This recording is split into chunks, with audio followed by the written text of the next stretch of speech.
aujourd'hui renoncer à mes vœux.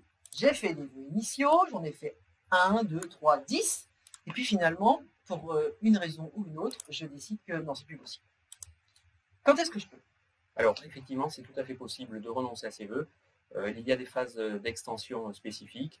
Donc, c'est dans le calendrier. Généralement, c'est plutôt janvier et avril, qui correspondent à des phases avant les phases de mutation. Donc, janvier, avril, c'est juste après le premier mouvement, et il y a une petite phase d'extension aussi en juin. Alors, on peut renoncer à ses vœux. Après tout, je ne sais pas, moi, j'étais bien avec mon conjoint et je divorce. J'ai pas vraiment envie d'aller le rejoindre. Bon. Ou alors, c'est malheureux, mais mon conjoint décède. Donc, voilà, d'accord. Donc, on a des raisons qui font qu'on peut renoncer à ses vœux. Mais donc, normalement, c'est dans les phases d'extension.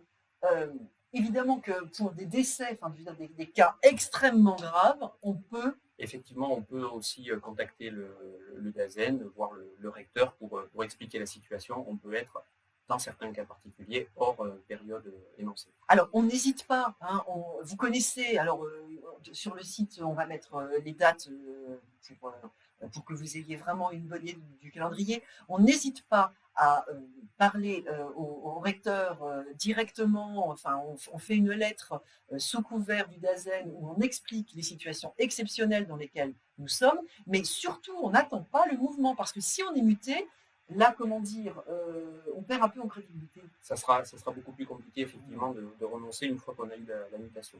Et sachant que les dates sont parues de toute façon dans la circulaire qui doit paraître incessamment sous peu. Et surtout, si on a un doute, qu'est-ce qu'on fait? On prévient son commissaire paritaire national qui pourra aider dans les démarches.